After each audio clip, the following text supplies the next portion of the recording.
ಷಡ್ಯಂತ್ರ ಮಾಡಿದವರು ಅವರಿಗೆ ಕೇಳಬೇಕು. ಧರ್ಮಸ್ಥಳದ ವಿರುದ್ಧ ಷಡ್ಯಂತ್ರ ಮಾಡಿದವರಿಗೆ, ಧರ್ಮಸ್ಥಳದ ವಿರುದ್ಧ ಷಡ್ಯಂತ್ರ ಮಾಡಿದವರಿಗೆ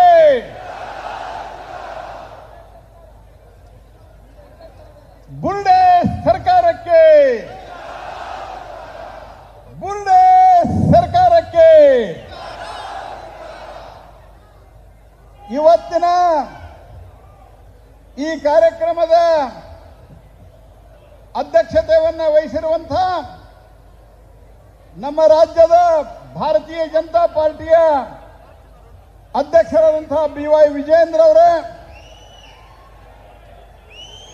ರಾಜ್ಯದ ವಿಧಾನಸಭೆಯಲ್ಲಿ ವಿರೋಧ ಪಕ್ಷದ ನಾಯಕರು ಸರ್ಕಾರವನ್ನು ಕಟಕಟೆಯಲ್ಲಿ ನಿಲ್ಲಿಸುವುದರಲ್ಲಿ, ವಿಶೇಷವಾಗಿ ಮೊನ್ನಿನ ವಿಧಾನಸಭೆಯ ಅಧಿವೇಶನದಲ್ಲಂತೂ ಸರ್ಕಾರವನ್ನು ಅತ್ಯಂತ ಇಕ್ಕಟ್ಟಿನಲ್ಲಿ ಸಿಲುಕಿಸಿದಂತ ಸನ್ಮಾನ್ಯ R. ಅಶೋಕ್ ಅವರೇ, ವಿಧಾನ ಪರಿಷತ್ತಿನ ವಿರೋಧ ಪಕ್ಷದ ನಾಯಕರು, ನಮ್ಮೆಲ್ಲರ ಆತ್ಮೀಯರಾದಂಥ ಛಲವಾದಿ ನಾರಾಯಣಸ್ವಾಮಿ ಅವರೇ, ವೇದಿಕೆಯ ಮೇಲೆ ಇರುವಂಥ ಎಲ್ಲ ನನ್ನ ಆತ್ಮೀಯ ನಾಯಕ ಮಿತ್ರರೇ ಹಾಗೂ ರಾಜ್ಯದ ಮೂಲೆ ಮೂಲೆಗಳಿಂದ, ವಿಶೇಷವಾಗಿ ಕರ್ನಾಟಕದ ಉತ್ತರದ ಭಾಗದಿಂದ ಬಹಳ ದೊಡ್ಡ ಸಂಖ್ಯೆಯಲ್ಲಿ ಇಲ್ಲಿ ನಮ್ಮ ಕಾರ್ಯಕರ್ತರು ಬಂದಿದ್ದಾರೆ, ಮಂಜುನಾಥನ ಭಕ್ತರು ಬಂದಿದ್ದಾರೆ. ನಿನ್ನೆ ನಮ್ಮ ಭಾಗದಲ್ಲಿ, ಅಂದ್ರೆ ಉತ್ತರ ಕರ್ನಾಟಕದ ಭಾಗದಲ್ಲಿ ಬಹುತೇಕ ಕಡೆ 5ನೇ ದಿವಸದ ಗಣಪತಿಯ ವಿಸರ್ಜನೆ ಕಾರ್ಯಕ್ರಮ, ಈ 5ನೇ ದಿವಸದ ಗಣಪತಿಯ ವಿಸರ್ಜನೆಯ ಕಾರ್ಯಕ್ರಮವನ್ನ ಮಾಡಿ ರಾತ್ರಿ ಎಲ್ಲ ಪ್ರಯಾಣ ಮಾಡಿ ಇವತ್ತು ಯಾರು ಮಂಜುನಾಥನ ಕ್ಷೇತ್ರಕ್ಕೆ ಬಂದು ಷಡ್ಯಂತ್ರ ಮಾಡುವಂತಹ ಪ್ರಯತ್ನ ಮಾಡಿದ್ದಾರೆ ಅವರನ್ನ ಒಂದು ಕೈ ನೋಡೋಣ ಅಂತ ಬಂದಿರುವಂತಹ ನನ್ನೆಲ್ಲ ಆತ್ಮೀಯ ಭಕ್ತರೇ, ನೋಡ್ಕೊಳ್ತಿರಲ್ಲ ಅವ್ರನ್ನ, ಯಾರ್ಯಾರು ಷಡ್ಯಂತ್ರ ಮಾಡಿದವ್ರನ್ನ ನೋಡ್ಕೊಳ್ಳೋದು ಅಂತಂದ್ರೆ ಹೊಡಿದು ಬಡದಲ್ಲ, ಸಮಾಜ ಅವ್ರನ್ನ ತಿರಸ್ಕಾರ ಮಾಡಬೇಕು. ಆ ರೀತಿಯಾದಂತ ಒಂದು ಜಾಗೃತಿಯನ್ನ ನಿರ್ಮಾಣವನ್ನು ನಾವು ಮಾಡಬೇಕು ಸ್ನೇಹಿತರೆ. ನನಗೆ ಇಲ್ಲಿ ಬಂದ ನಂತರ ಮಾಧ್ಯಮದವರು ಕೇಳ್ತಾ ಇದ್ರು, ಅವ್ರು ಹೇಳಿದ್ದೇನು ಅಂತಂದ್ರೆ, ಯಾಕೆ ಈ ರೀತಿ ಮಾಡ್ತಾರೆ ಕಾಂಗ್ರೆಸ್ ಪಾರ್ಟಿಯವರು, ಕಾಂಗ್ರೆಸ್ ಸರ್ಕಾರದವರು ಅಂತ, ಧರ್ಮಸ್ಥಳದಲ್ಲಿ ಯಾಕೆ ಈ ರೀತಿ ಆಯಿತು ಅಂತ. ನಾನು ಅವ್ರಿಗೆ ಹೇಳಿದೆ, ಕಾಂಗ್ರೆಸ್ ಪಾರ್ಟಿ ಈ ದೇಶದಲ್ಲಿ ಹಿಂದೂಗಳ ವಿರುದ್ಧವಾಗಿ, ತುಷ್ಟೀಕರಣದ ಪರವಾಗಿ, ಐತಿಹಾಸಿಕವಾಗಿ ಈ ದೇಶದಲ್ಲಿ ಕಾಂಗ್ರೆಸ್ ಪಾರ್ಟಿ ಸದಾ ಕಾಲಕ್ಕೂ ಹಿಂದೂ ಸಮಾಜಕ್ಕೆ ಅಂದರೆ ತಿರಸ್ಕಾರವನ್ನು ಮಾಡೋದು, ಅಲ್ಪಸಂಖ್ಯಾತರು ಅಂದರೆ ತುಷ್ಟೀಕರಣ ಮಾಡುವಂತಹದ್ದು ಇವರ ರಕ್ತದಲ್ಲಿ ಬಂದಿದೆ ಸ್ನೇಹಿತರೆ. ನಿಮಗೆ ನೆನಪಿರಬೇಕು, ಇತ್ತೀಚೆಗೆ ಪಹಲ್ಗಾಮ್ದಲ್ಲಿ ಒಂದು ಘಟನೆ ನಡೆಯಿತು. ದೇಶದ ಜನರು ಏನಲ್ಲಿ ಪ್ರವಾಸಿಗರಾಗಿ ಹೋಗಿದ್ರು, ಆ ಪ್ರವಾಸಿಗರ ಧರ್ಮವನ್ನ ಕೇಳಿ ಅವರನ್ನ ಹತ್ಯೆ ಮಾಡಿದರು. ಆ ಹತ್ಯೆ ಮಾಡಿದ ನಂತರ ಆಪರೇಷನ್ ಸಿಂಧೂರ ನಡೆಯಿತು. ಈ ಆಪರೇಷನ್ ಸಿಂಧೂರದ ಸಮಯ ಪಾಕಿಸ್ತಾನ ಕೇಳಬಹುದಾದಂತಹ ಪ್ರಶ್ನೆಯನ್ನ ಕಾಂಗ್ರೆಸ್ ಪಾರ್ಟಿಯವರು ಸರ್ಕಾರಕ್ಕೆ ಕೇಳ್ತಾ ಇದ್ದರು. ಸ್ನೇಹಿತರೆ, ಅಷ್ಟೇ ಅಲ್ಲ, ಆ ಸಂದರ್ಭದಲ್ಲಿ ತಿಂಗಳಿಗಟ್ಟಲೆ ನಮ್ಮ ಸದನವನ್ನು ನಡೀಲಿಕ್ಕೆ ಬಿಡಲಿಲ್ಲ. ಲೋಕಸಭೆ ಮತ್ತು ರಾಜ್ಯಸಭೆಯನ್ನ ನಾವು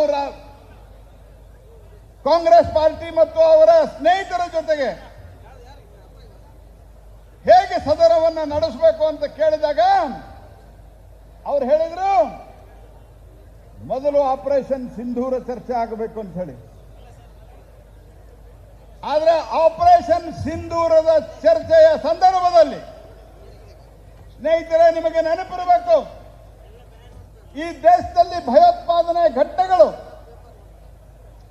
ಅನೇಕ ನಡೆದು, ವಿಶೇಷವಾಗಿ ಸೋನಿಯಾ ಗಾಂಧಿ ಮನಮೋಹನ್ ಸಿಂಗ್ ಸರ್ಕಾರದ ಅವಧಿಯೊಳಗೆ ಅದು ಮುಂಬೈ ಅಟ್ಯಾಕ್ ಇರಬಹುದು, ಅದು ಪುಣೆ ಇರಬಹುದು, ಹೈದರಾಬಾದ್ ಇರಬಹುದು, ಬೆಂಗಳೂರು ಇರಬಹುದು, ಡೆಲ್ಲಿ ಇರಬಹುದು, ಅನೇಕ ಕಡೆ ಟೆರರಿಸ್ಟ್ ಅಟ್ಯಾಕ್ಗಳು ಆಗ್ತಾ ಇದ್ದು. ಇದಕ್ಕಿಂತ ದೊಡ್ಡ ಟೆರರಿಸ್ಟ್ ಅಟ್ಯಾಕ್ಗಳದು. ಆದ್ರೆ ಕಾಂಗ್ರೆಸ್ ಪಾರ್ಟಿಯವರಿಗೆ ಪಾಕಿಸ್ತಾನಕ್ಕೆ ನೀವು ಮಾಡಿದ್ದೀರಿ ಅಂತ ಹೇಳಿ ಅವರನ್ನ ತಹಬಂದಿಗೆ ತರುವಂತ ಒಂದು ತಾಕತ್ತಿರಲಾರದಂತ ಒಂದು ಪಾರ್ಟಿ, ಒಂದು ಸರ್ಕಾರ ಇತ್ತು. ನಮಗೆ ಯಾರು ಕಿಮ್ಮತ್ತ ಕೊಡ್ತಿರ್ಲಿಲ್ಲ.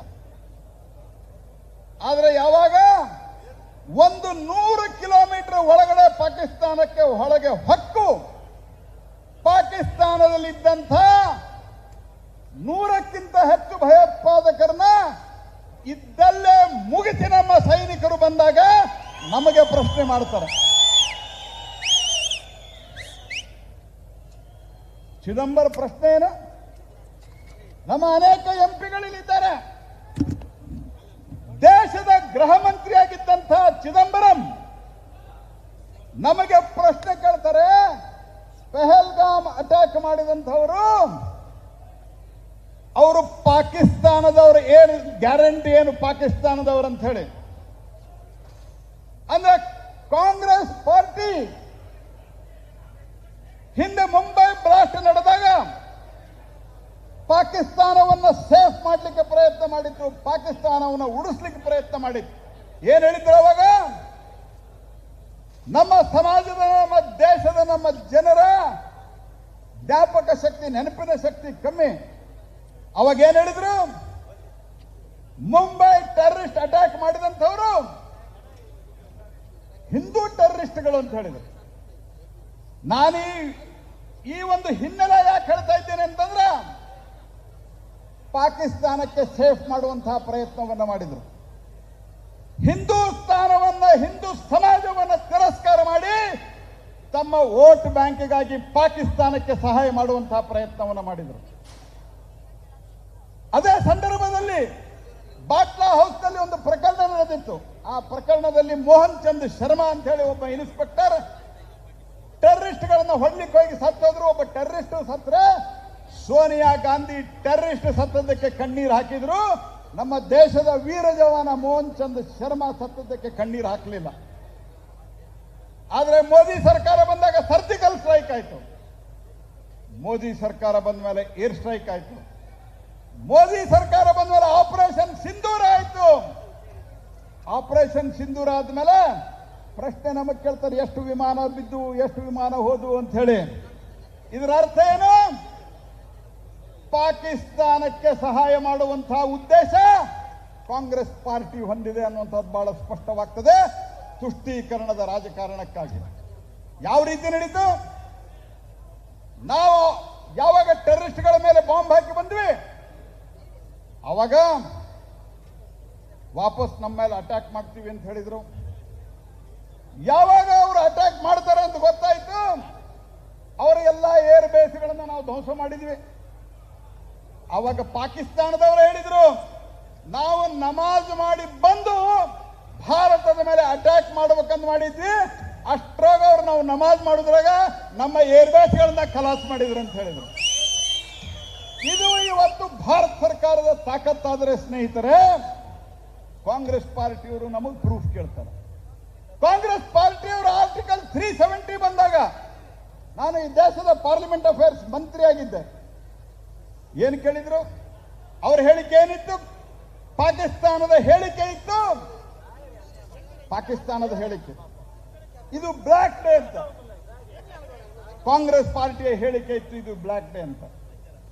ವಕ್ಫನ್ನ ವಿರೋಧ ಮಾಡಿದ್ರು. ಶಾಬಾನು ಪ್ರಕರಣ, ಟ್ರಿಪಲ್ ತಲಾಕ್, ಸಿಐಎ, ಈ ಎಲ್ಲ ಘಟನೆಗಳನ್ನು ನಾನು ನಿಮಗೆ ಯಾಕೆ ನೆನಪು ಮಾಡಿಕೊಡ್ತೀನಿ ಅಂದ್ರೆ, ಈ ದೇಶದಲ್ಲಿರುವಂತಹ ಬಹುಸಂಖ್ಯಾತರ ವಿರುದ್ಧವಾಗಿ ಕಾಂಗ್ರೆಸ್ ಪಾರ್ಟಿ ಷಡ್ಯಂತ್ರ ಮಾಡ್ತಾನೆ ಬಂದಿದೆ ಸ್ನೇಹಿತರೆ. ಯಾವಾಗಲೂ ಷಡ್ಯಂತ್ರ ಮಾಡ್ತಾ ಬಂದಿದೆ. ಆ ಷಡ್ಯಂತ್ರದ ಒಂದು ಭಾಗ ಇವತ್ತು ಧರ್ಮಸ್ಥಳದಲ್ಲಿ ನಡೀತಾ ಇರುವಂತಹ ಪ್ರಕರಣ ಸ್ನೇಹಿತರೆ. ಯಾವ್ಯಾವ ರೀತಿ ಮಾಡಿದ್ರು? ಶನಿ ಸಿಂಗಾಪುರದಲ್ಲಿ ಘಟನೆ, ಶಬರಿಮಲೆನ ಕೇರಳದ ಇನ್ಚಾರ್ಜ್ ಇದ್ದೆ, ಶಬರಿಮಲೆಯಲ್ಲಿ ಏನಾದರೂ ಮಾಡಿ ಆ ಶ್ರದ್ಧೆಯನ್ನು ಭಂಗ ಮಾಡಬೇಕನ್ನುವಂತಹ ಪ್ರಯತ್ನ.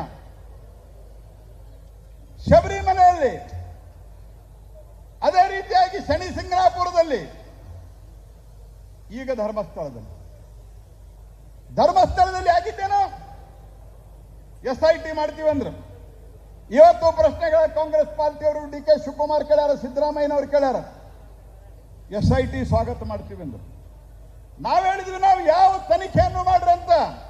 ಇಲ್ಲಿನ ಪೂಜ್ಯ ವೀರೇಂದ್ರ ಹೆಗಡೆ ಅವರು ಹೇಳಿದರು, ವಿರೋಧ ಪಕ್ಷವಾಗಿ ಕರ್ನಾಟಕದಲ್ಲಿ ನಾವು ಹೇಳಿದ್ವಿ. ಆದರೆ ಯಾವ ಬಂದಿದ್ದಲ್ಲ ಮುಸುಕುದಾರಿ, ನಿಮ್ಮ ಸ್ನೇಹಿತ, ಕಾಂಗ್ರೆಸ್ ಪಾರ್ಟಿಯ ಸ್ನೇಹಿತ, ಅವನಿಗೆ ಎನ್ಕ್ವೈರಿ ಮಾಡ್ಬೇಕಂತ ಅನಿಸ್ಲಿಲ್ಲ ನಿಮ್ಗೆ? ಅವ್ನು ಹಿಡ್ಕೊಂಬಂದು ನಾಲ್ಕು ಒದಿಬೇಕಂತ ಅನಿಸ್ತಿಲ್ಲ ನಿಮ್ಗೆ? ಮೊದಲ ಎಲ್ಲಿ ತೊಗೊಂಬಂದಿಪ್ಪ ಈ ಬುರುಡೆ ಅಂತ ಹೇಳಿ. ಸ್ನೇಹಿತರೆ, ಈ ದೇಶದೊಳಗೆ ಒಂದು ಕಾನೂನು ಅದ. ನೀವು ಯಾವುದರೆ ಒಂದು ಶವವನ್ನ, ಹೆಣವನ್ನ ಹುಗಿದ್ರ ಅದನ್ನು ವಾಪಸ್ ತೆಗಿಬೇಕಂದ್ರೆ ಮ್ಯಾಜಿಸ್ಟ್ರೇಟ್ ಪರ್ಮಿಷನ್ ಬೇಕು. ಅನೇಕ ಲಾಯರ್ ಕೂತಾರೆ ಇಲ್ಲಿ. ಆ ಬುರುಡೆ ಎಲ್ಲಿ ತೊಗೊಂಬಂದ? ಆ ಬುರುಡೆ ತೊಗೊಂಬಂದ ಪ್ರಶ್ನೆ ಯಾಕೆ ಮಾಡಲಿಲ್ಲ? ಸ್ಥಳೀಯ ಪೊಲೀಸ್ ಹೇಳಿದ್ರು ಅವನ ಮೊದಲು ಎನ್ಕ್ವೈರಿ ಮಾಡಬೇಕಂತ. ಸೋಮವಾರ ದಿವಸ ಕೇಸ್ ಬರೆದಿತ್ತು ಕೋರ್ಟ್ನಲ್ಲಿ ಅವ್ನು ನ್ಯಾರ್ಕೋ ಅನಾಲಿಸಿಸ್ ಮಾಡೋದಕ್ಕೆ. ಭಾನುವಾರ ದಿವಸ SIT ಕಾನ್ಸ್ಟಿಟ್ಯೂಟ್ ಮಾಡಿದ್ರು. ಯಾಕೆ ಮಾಡಿದ್ರು?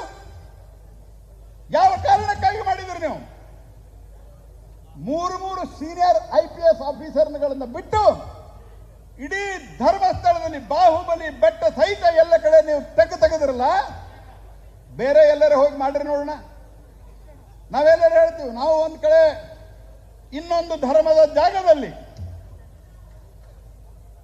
ಇನ್ನೊಂದು ಸಮಾಜದವರ ಜಾಗದಲ್ಲಿ, ಅವರ ಶ್ರದ್ಧಾ ಭೂಮಿಯಲ್ಲಿ ನಾನು ಯಾರನ್ನೊಬ್ಬನ ಹೋಗಿದ್ದೀನಿ ಅಂತ. ದರ್ಗಾದಾಗಂತೂ ಎಲ್ಲರೂ ಹೋಗದೇ ಇರ್ತಾರ. ನಾನೊಂದು ಇನ್ನೊಂದು ಹೋಗಿದ್ದೀನಿ ಅಂತೀನ. ಹೋಗಿ ಆಗಿರ್ರಿ ನೋಡೋಣ ನಿಮ್ ತಾಕತ್ತಿದ್ರ. ಹಿಂದೂಗಳಂದ್ರೆ ಕೆಳವರಿಲ್ಲ. ಅಗದ್ರಪ್ಪ ಹೋಗ್ಲಿ, ಅವ ಒಂದಂದ ತೆಗೆದ್ರು, 2 ಆತು, 3 ಆತು, 17 ಆದ್ರಿ. 17 ಆದ್ರೂ ಬಿಡ್ಲಿಕ್ಕೆ ತಯಾರಿಸಿದಲ್ಲ. ಯಾವಾಗ ಇಡೀ ರಾಜ್ಯದೊಳಗೆ ಜನ ಚೀತು ಅಂತ ಹೇಳಿ ಸಿದ್ದರಾಮಯ್ಯನವರಿಗೆ, DK ಶಿವಕುಮಾರ್ ಅವರಿಗೆ ಉಗಿಲಿಕ್ಕೆ ಶುರು ಮಾಡಿದ್ರು, ಆವಾಗ ಇದು ಬಂದಾಯ್ತು. ಇದ್ರೊಳಗೆ ಸಂಪೂರ್ಣವಾದಂತಹ ಷಡ್ಯಂತ್ರ ಇದೆ. ನಾನು ಇವತ್ತು ಹೇಳ್ತಾ ಇದ್ದೇನೆ, ವಿಶೇಷವಾಗಿ ದೇಶದಲ್ಲಿಯೂ ಆಯ್ತು ಮತ್ತು ಕಳೆದ 30-40 ವರ್ಷಗಳಿಂದ ಸದಾನಂದ ಗೌಡರು ಇಲ್ಲಿ ಹಿರಿಯರಾಗಿ ಸಾಕ್ಷಿ ಇದ್ದಾರೆ. ಸುಮಾರು 30-40 ವರ್ಷದಿಂದ ದಕ್ಷಿಣ ಕನ್ನಡದಲ್ಲಿ ಏನು ಪ್ರಯತ್ನ ಮಾಡಿದ್ರು, ಭಾರತೀಯ ಜನತಾ ಪಾರ್ಟಿಯನ್ನು ಹಿಂದುತ್ವದ ಪರವಾಗಿರುವಂತಹ ಏಕೈಕ ಪಾರ್ಟಿ, ಈ ಪಾರ್ಟಿಯನ್ನು ಹಿಮ್ಮೆಟ್ಟಿಸಲಿಕ್ಕೆ ಸಾಧ್ಯ ಆಗಲಿಲ್ಲ ಸ್ನೇಹಿತರೆ. ಆ ಕಾರಣಕ್ಕಾಗಿ ಇಲ್ಲಿನ ದೇವಸ್ಥಾನಗಳು, ಇಲ್ಲಿನ ಶ್ರದ್ಧಾ ಕೇಂದ್ರಗಳು, ಇಲ್ಲಿನ ನಮ್ಮ ಸಮಾಜದಲ್ಲಿರುವಂತಹ ನಮ್ಮ ಧಾರ್ಮಿಕ ಮುಖಂಡರ ಅವರ ನಡವಳಿಕೆಯ ಮೇಲೆ ಪ್ರಶ್ನೆ ಚಿಹ್ನೆಯನ್ನು ಹಾಕಿದ್ರೆ ಹಿಂದುತ್ವ ಅಳಗಾಡಬಹುದು ಅನ್ನುವಂತಹ ಒಂದು ದುಷ್ಟ ವಿಚಾರದಿಂದ ಇವತ್ತು ನಮ್ಮ ದೇಶದೊಳಗ ಏನು ಕಾಂಗ್ರೆಸ್ ಪಾರ್ಟಿ ಅಂತಿದೆ, ಈ ಕಾಂಗ್ರೆಸ್ ಪಾರ್ಟಿ ದೇಶದ ವಿಭಜನೆಯ ಕಾಲದಿಂದ ಒಂದು ವರ್ಗದ ಪರವಾಗಿ ನಿಂತು, ಇವ್ರದ್ದು ಥಿಯರಿ ಏನದ? Vote bank. ಇವರ ಧ್ಯೇಯ ಏನದ? ಡೆಮಾಕ್ರಸಿ ಒಳಗೆ ಒಂದು ಮಾತು ಹೇಳ್ತಾರೆ, for the people, by the people, to the people ಅಂತ. ಇವರು for the vote bank, to the vote bank, by the vote bank ಇವರು. ಸ್ನೇಹಿತರೆ, ಇವತ್ತು ನಾವು ಒಂದು ನಿರ್ಣಯಕ್ಕೆ ಬರಬೇಕಾಗಿದೆ. ಈ ರೀತಿಯಾಗಿ ಯಾರು ನಡ್ಕೊಳ್ತಾರೆ, ಅಷ್ಟು ಇವರಿಗೆ ಗೊತ್ತಿಲ್ಲ. ಇಲ್ಲಿ ಕೇವಲ ಒಂದು ವರ್ಗದವರು ಬರೋದಿಲ್ಲ. ಹುಬ್ಬಳ್ಳಿ ಧಾರವಾಡ ಆ ಭಾಗದಿಂದ ಹಾವೇರಿ, ಗದಗ, ಬಾಗಲಕೋಟೆ, ಬಿಜಾಪುರ ಇಲ್ಲಿಂದ ಎಲ್ಲ ವರ್ಗದವರು, ಅದರಲ್ಲೂ ಕೂಡ ಅತ್ಯಂತ ಹಿಂದುಳಿದ ವರ್ಗದವರು ಎಸ್ಟಿ, ಎಸ್ಟಿ ಜನಾಂಗದವರು ಬಂದು ಅಣ್ಣಪ್ಪನ ಮುಂದೆ ನಮಸ್ಕಾರ ಹಾಕಿ ಮಂಜುನಾಥನಿಗೆ ಮುಡಿ ಇಟ್ಕೊಟ್ಟು ಹೋಗುವಂತಹ ಒಂದು ಸಂಪ್ರದಾಯ ನಮ್ಮ ನಾಡಿನಲ್ಲಿದೆ. ಆ ಮಂಜುನಾಥನ, ಆ ಅಣ್ಣಪ್ಪ ಸ್ವಾಮಿಯ ಪ್ರಭಾವವನ್ನು ಕಮ್ಮಿ ಮಾಡಬೇಕು. ಪಾಪ ಇಲ್ಲ, ಪುಣ್ಯ ಇಲ್ಲ ಹಿಂದೂದಲ್ಲಿ ಅಂತೇಳಿ ತೋರಿಸಿ ನಮ್ಮ ಸಮಾಜವನ್ನು ಒಡಿಬೇಕು, ಶ್ರದ್ಧೆ ಕಮ್ಮಿ ಮಾಡಬೇಕು. ಇಡೀ ದೇಶದಲ್ಲಿ ಇದನ್ನೇ ತೋರಿಸ್ತಾ ಹೋಗಬೇಕನ್ನುವಂತಹ ಒಂದು ಬಹುದೊಡ್ಡ ಷಡ್ಯಂತ್ರ ಇದರಲ್ಲಿ ಇದೆ ಸ್ನೇಹಿತರೆ. ಹಾಗಾಗಿ ಈಗ ಹೊಸದಾಗಿ ಶುರು ಮಾಡ ಮೈಸೂರದ ಚಾಮುಂಡೇಶ್ವರಿ ಬೆಟ್ಟ ಅದು ಹಿಂದೂಗಳದಲ್ಲಂತ. ಯಾರ್ದ್ರಿ ಹಿಂದೂಗಳಲ್ಲ ಅಂತಂದ್ರೆ ಡಿ.ಕೆ. ಶಿವಕುಮಾರ್, ಅದು ಮುಜರಾಯಿ ಇಲಾಖೆಯಲ್ಲಿ ಹಿಂದೂ ದೇವಸ್ಥಾನದಲ್ಲಿ ಬರ್ತದೆ. ಇಷ್ಟಾದ್ರೂ ನಿಮಗೆ ಗೊತ್ತಿರ್ಬೇಕಲ್ಲ, ಏನ್ ಆದ್ರೂ ಹೊಡಿಬೇಕಂತ ಮಾಡಿರಿ ನೀವು. ಅಲ್ಲೇ ಒಂದು ಯಾವುದೋ ಬೆಟ್ಟವನ್ನ ಯೇಸು ಬೆಟ್ಟ ಅಂತ ಮಾಡ್ಲಿಕ್ಕೆ ಹೊಟ್ರು, ತಲಾಂತರದಿಂದ ಇದ್ದಂತಹದ್ದನ್ನ ರಾಮನಗರದಾಗ ಕಪಾಲಿ ಬೆಟ್ಟ, ಹಂಗ ಈ ಬೆಟ್ಟ ಏನ್ರ ಮಾಡ್ಲಿಕ್ಕೆ ಹೊಟ್ರೇನ್ರಿ ಡಿ.ಕೆ. ಶಿವಕುಮಾರ್? ಏನ್ ನಡೆಸಿರಿ ನೀವು ರಾಜ್ಯದೊಳಗ? ನಾನು ನಿಮಗೆ ಹೇಳಲಿಕ್ಕೆ ಬಯಸ್ತೀನಿ ಸ್ನೇಹಿತರೆ, ಮತ್ತು ನಿಮ್ಮ ಮೂಲಕ ಕಾಂಗ್ರೆಸ್ ಪಾರ್ಟಿಗೆ, ಸೋನಿಯಾ ಗಾಂಧಿಗೆ ಹೇಳಲಿಕ್ಕೆ ಬಯಸ್ತೀನಿ. ರಾಹುಲ್ ಗಾಂಧಿಗಂತೂ ನಾ ರಾಹುಲ್ ಗಾಂಧಿ ಹೆಸರೇ ಯಾಕೆ ತಗೊಂಡಿಲ್ಲ ಅಂತ ಕೆಲವ್ರಿಗೆ ಅದು ತಿಳಿದೇ ಇಲ್ಲ ಏನ್ ಹೇಳುದು. ಹಾಗಾಗಿ ನಾನು ಸೋನಿಯಾ ಗಾಂಧಿಗೆ ಹೇಳಲಿಕ್ಕೆ ಬಯಸ್ತೀನಿ, ನಿಮ್ದು ಈ ನಾಟಕ ನಡೆಯೋದಿಲ್ಲ. ಇವತ್ತು ದೇಶದಲ್ಲಿ ಹಿಂದುತ್ವ ಮತ್ತು ಹಿಂದುತ್ವದ ಪರವಾಗಿರುವಂತಹ ಕೋಟ್ಯಾಂತರ ಜನ ತಯಾರಾಗಿದ್ದಾರೆ. ನಮ್ಮ ವಿಚಾರಧಾರೆಯನ್ನ ಜನ ಒಪ್ಲಿಕ್ಕೆ ತಯಾರಾಗಿದ್ದಾರೆ ಸ್ನೇಹಿತರೆ. ನಿಮ್ಮಂಗೆ ಬಾಂಬ್ ಹಾಕಿದ್ರೆ ನಾವು ಡೋಜಿಯರ್ ಕೊಂಡ್ಕೋತ ಕೂಡುವಂತಹ ಜನ ಅಲ್ಲ. ನಾವು ನಿಮ್ಮಂಗೆ ನಾವು ಆಳ್ಕೋತ ಹೋಗಿ ಅಮೆರಿಕಾದ ಕಡೆ ಹೋಗುವಂತಹ ಜನ ಅಲ್ಲ. ನಾವು ಕಾಶ್ಮೀರದಾಗ ಯಾಸೀನ್ ಮಲ್ಲಿಕನ್ ಜೋಡಿ ಶೇಕ್ ಹ್ಯಾಂಡ್ ಮಾಡುವಂತಹ ಜನ ನಾವಲ್ಲ. ಟೆರರಿಸ್ಟ್ಗಳಿಗೆ ಬಿರಿಯಾನಿ ತಿನ್ನಿಸುವಂತಹ ಜನ ಅಲ್ಲ. ಈ ದೇಶದ ಮೇಲೆ ಕಣ್ಣು ಕೆತ್ತಗದು ನೋಡಿದ್ರೆ ಆ ಕಣ್ಣನ್ನ ಕಿತ್ತಿ ಹಾಕುವಂತಹ ಶಕ್ತಿ ಇವತ್ತು ಭಾರತಕ್ಕೆ ಬಂದಿದೆ ಸ್ನೇಹಿತರೆ. ಹಾಗಾಗಿ ನಿಮ್ಮ ಆಟ ನಡೆಯೋದಿಲ್ಲ. ಸಿದ್ದರಾಮಯ್ಯನವರ ಸರ್ಕಾರ ನಿಮ್ದು ಅಲ್ಟ್ರಾ ಲೆಫ್ಟಿಸ್ಟ್ ಸರ್ಕಾರ ಇರಬಹುದು, ಇರೋದಷ್ಟೇ ಹೆಸರಿಗೆ ಕಾಂಗ್ರೆಸ್, ಇದು ಹೆಸರು ಸಿದ್ದರಾಮಯ್ಯ. ಆದ್ರೆ ಸಿದ್ಧನೂ ಇಲ್ಲ, ರಾಮನೂ ಇಲ್ಲ ಅವರ ಮನಸ್ಸಿನಲ್ಲಿ. ಹಾಗಾಗಿ ಇವತ್ತು ಈ ಜಾಗೃತಿ ಸಮಾವೇಶವನ್ನ ನಮ್ಮ ರಾಜ್ಯದ ಅಧ್ಯಕ್ಷರು, ನಮ್ಮ ರಾಜ್ಯದ ಇಬ್ಬರು ವಿರೋಧ ಪಕ್ಷದ ನಾಯಕರು ಇಷ್ಟೊಂದು ದೊಡ್ಡ ಪ್ರಮಾಣದಲ್ಲಿ ಇವತ್ತು ಮಾಡಿದ್ದಾರೆ. ದೇಶದ ಹಿತದ ದೃಷ್ಟಿಯಿಂದ ಮೇಲೆ ನಮ್ಮ ಸರ್ಕಾರ ಇದೆ.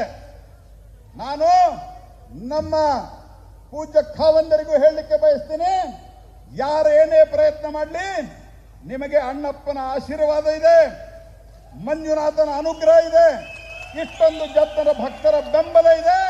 ಇಲ್ಲೆಲ್ಲದರ ಸಲುವಾಗಿ ಇದರ ಎಲ್ಲದರ ಜೊತೆಗೆ ಮೇಲೆ ಮೋದಿ ಸರ್ಕಾರ ಇದೆ ಅನ್ನುವಂತಹ ಸಂಗತಿಯನ್ನು ನಾನು ಹೇಳಲಿಕ್ಕೆ ಬಯಸ್ತೀನಿ. ಆ ಕಡೆ ನಾನು ಹೇಳ್ತಾ ಇದ್ದೆ ಚಾಮುಂಡಿ ಬೆಟ್ಟದ ಜೊತೆಗೆ ಈ ಮುಸ್ತಾಕ್ ಬಾನುನ್ ಕರ್ಕೊಂಡ್ಬಂದು ಆ ದೀಪಾ ಬಸ್ತಿನ ಬಿಟ್ರೆ ಇಲ್ಲಪ್ಪ, ಬಂದು ದೀಪಾ ಬಸ್ತಿನ ಹಾಕ್ಬಿಟ್ರಿ. ಅವ್ರು ಹಿಂದೂ. ಮುಸ್ತಾಕ್ ಬಾನು ಏನ್ ಹೇಳಿದ್ರು, ನೀವು ಅರಿಶಿಣ ಕುಂಕುಮ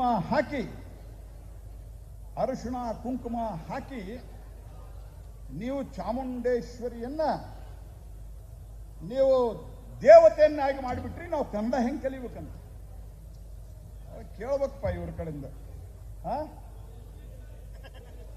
ಭುವನೇಶ್ವರಿಯನ್ನ ನಾವ್ ಹೆಂಗ ಒಪ್ಕೋಬೇಕಂತ. ಇಲ್ಲಿನ ಅನ್ನ ತಿಂತಾರ, ಕಾವೇರಿ ನೀರು ಕುಡಿತೀರಿ, ನಾಚಿಕ್ ಬರೋದಿಲ್ಲ ನಿಮ್ಗೆ ಹೆಂಗ್ ಮಾತಾಡಿ ಮತ್ತೆ ಇವತ್ತು ನೀವು ಬಂದಲ್ಲಿ ಉದ್ಘಾಟನೆ ಮಾಡ್ತೇನೆ ಅಂತ ಹೇಳ್ತೀರಿ.